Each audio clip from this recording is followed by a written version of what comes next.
हमारी उपस्थित सभी भाइयों बहनों, नौजवान साथियों और पत्रकार मित्रों, मैं क्षमा चाहूंगा कि मौसम बहुत खराब होने की वजह से हम आप सबके बीच में पहुंचने में थोड़ा देर भी हुए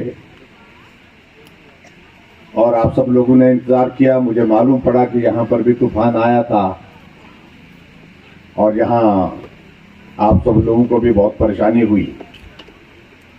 मैं बहुत लंबी बात नहीं करूंगा, किसी और दिन आएंगे तो और बातें करेंगे, लेकिन मैं इतना जरूर कहना चाह रहा हूं कि आज बहुत लंबे अरसे के बाद आपके इस गांव में आना हुआ है और इस गांव से हमारी बहुत सारी यादें जुड़ी हुई। मंडी लोकसभा क्षेत्र के लिए हमारे 2 बार सांसद रहे भाई राम स्वरूप जी का गांव, और उनके इस गांव में आकर के स्वाभाविक रूप से जब आप सबके बीच में हम यहां पर आते हैं तो उनकी बहुत सारी यादें भी मस्तिष्क में, हमारे दिमाग में, जहन में जिंदा होती हैं। वर्षों तक हमने संगठन में इकट्ठा काम किया और मालूम नहीं कितनी बार हमने हिमाचल प्रदेश के टूर पर जो है वो कई कई दिनों का इकट्ठा टूर किया। बहनों का सबका मैं धन्यवाद करता हूं। उस चुनाव में जीत हुई तो बहुत बड़ा योगदान उनके आप सब जोगिंद्रनगर के भाई बहनों का रहा है, क्योंकि सबसे ज्यादा बढ़त अगर मिली तो यहां से मिली। और मैं उनको मजाक में भी इस बात को कहता था कि ये जोगिंद्रनगर वालों ने जो हमसे आगे बढ़कर के लिए काम किया है भाई, इस चीज के लिए हम जरूर कोशिश करेंगे कि एक बार हम जोगिंद्रनगर को पीछे रखेंगे। ऐसे मजाक में हम बात करते थे और 2019 में फिर कहा कि जोगिंद्रनगर आगे जा रहा है। मैंने कहा रुको रुको रुको, मैं कहा थोड़ा सा,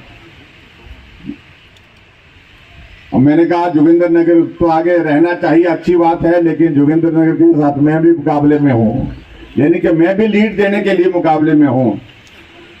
और जब बात आई 2019 के लोकसभा के चुनाव की तो 36,000 वोटों से आप लोगों ने यहां से बढ़त दी उनको और 37,000 वोटों से हमने वहां से विधानसभा क्षेत्र से बढ़ दी। फिर उन्होंने कह भी दिया मुझे कि भाई अब ऐसा है कि आप जीते में हारा, मतलब उनका भाव यह कि यानी कि शर्त लगाते थे आपस में हम, और कई बार शर्त लगाना अच्छे काम के लिए, आगे बढ़ने के लिए बहुत जरूरी होता है। सिर्फ इस भाव के साथ थी कि हम मिलकर के काम करें, ज्यादा मेहनत करें, ज्यादा परिश्रम करें, उसके लिए हम काम करें, उसके लिए हम काम करने की कोशिश करता हूं। आज मुझे बहुत सारी यादें, और लोकसभा के चुनाव का मतलब है हमने देश की सरकार बनानी है। देश की सरकार का मतलब है हमको देश का प्रधानमंत्री बनाना है, और जब देश के प्रधानमंत्री बनाने की बात और सरकार बनाने की बात आती है तो पूरे देश में अब की बार एक ही नारा लगा हुआ है, एक कोने से दूसरे कोने तक, और वो ये नारा ये है कि चुनाव होना बाकी है, वोट अभी पड़ने बाकी है, लेकिन देश ने पहले ही तय कर दिया है कि आएंगे तो मोदी ही। ये सबसे बड़ी बात।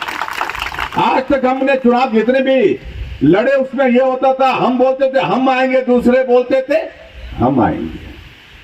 अब की बार हम बोलते हैं हम आएंगे, दूसरे वाले बोलते ही नहीं है हम आएंगे, क्योंकि हालात ऐसे कर दिए उनके। पूरे देश भर में ये हालात बन गए कि आज कांग्रेस पार्टी जो कभी 400 से ज्यादा सीटों के साथ शासन करती रही देश में, आज वो पार्टी 40 के लिए तरस रही है, और कुछ नेता उनके कह रहे हैं भाई थोड़ा जोर लगाओ, 50 तो हो जाए, 50 भी नहीं हो पाए। आप अंदाजा लगाइए कि पूरे देश भर में जब सत्ता मिली, इनको लंबे समय तक सत्ता मिली, तो काम क्या करते थे? देश के भले का काम नहीं, देश को लूटने का काम होता था। 1,76,000 करोड़ रुपए का घोटाला, 1,76,000 करोड़ रुपए का घोटाला, 30,000 करोड़ रुपए का घोटाला, आसमान में घोटाला, जमीन में घोटाला, पानी में घोटाला, सब जगह घोटाला ही घोटाला। और एक सरकार आप सबके सामने देश के प्रधानमंत्री नरेंद्र मोदी जी के नेतृत्व में चल रही है। 2014 से 10 वर्ष का कार्यकाल पूरा हो गया और 10 वर्ष का कार्यकाल पूरा होने के बाद एक आदमी उंगली उठा करके नहीं कह सकता हमारे देश के प्रधानमंत्री नरेंद्र मोदी जी को कि आपके ऊपर ये आरोप है। इसे कहते हैं सरकार, इसे कहते हैं ईमानदारी से सरकार चलाने का। भाई और बहनों, मैं देख रहा हूं जिस प्रकार से आदरणीय प्रधानमंत्री नरेंद्र मोदी जी ने काम किया, चारों तरफ पूरे देश भर में एक माहौल खड़ा हुआ है। अब तो कांग्रेस के लोग हमको बोलने लगे कि यार बचा क्या, राम मंदिर का काम पूरा हो गया, प्राण प्रतिष्ठा का कार्यक्रम भी आप लोगों ने देखा और भूमि पूजन का कार्यक्रम भी आप लोगों ने देखा। धारा 370 समाप्त हो गई, यूसीसी लागू हो गया पूरे देश में, महिलाओं का 33% आ गया लोकसभा में, राज्यसभा में। और आने वाले समय में देश में वन नेशन वन इलेक्शन का एक जो बहुत बड़ा काम होने वाला है, उसको भी देश के प्रधानमंत्री नरेंद्र मोदी जी ने कहा हम पूरा करेंगे। 80 करोड़ गरीब लोगों को मुफ्त राशन का प्रावधान किया। 25 करोड़ से ज्यादा गरीब लोगों को गरीबी रेखा से ऊपर निकाला। आयुष्मान भारत के अंतर्गत गरीब लोगों के इलाज का इंतजाम 5 लाख का हेल्थ कवर उसमें दिया। और अब की बार गारंटी मोदी जी ने दी कि 70 साल के ऊपर जितने भी बुजुर्ग हैं सबको जो है हम आयुष्मान भारत के दायरे। लेकिन कुर्सी पकड़ करके बैठे, चिपक करके बैठे। इसलिए भाई और बहनों, मैं आप सबके बीच में सिर्फ इतना ही कहना चाह रहा हूं, ये लोकसभा का चुनाव तो भारतीय जनता पार्टी जीत ही रही है। नरेंद्र मोदी जी के नेतृत्व में देश में सरकार तीसरी बार बनेगी।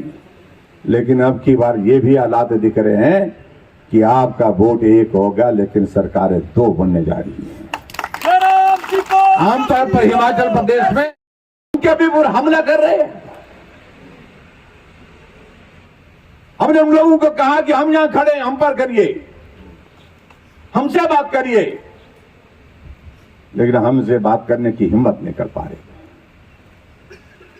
ये देवभूमि हिमाचल प्रदेश में ऐसी स्थिति को हमने कभी नहीं देखा। हम कई सालों से चुनाव लड़ रहे हैं, चुनाव लड़ा रहे हैं और इसका खामियाजा भुगतना पड़ेगा। मैं साफ कहना चाह रहा हूं, आने वाले समय में कांग्रेस के नेताओं को, कांग्रेस के पार्टी को बौखला के हार रहे हैं।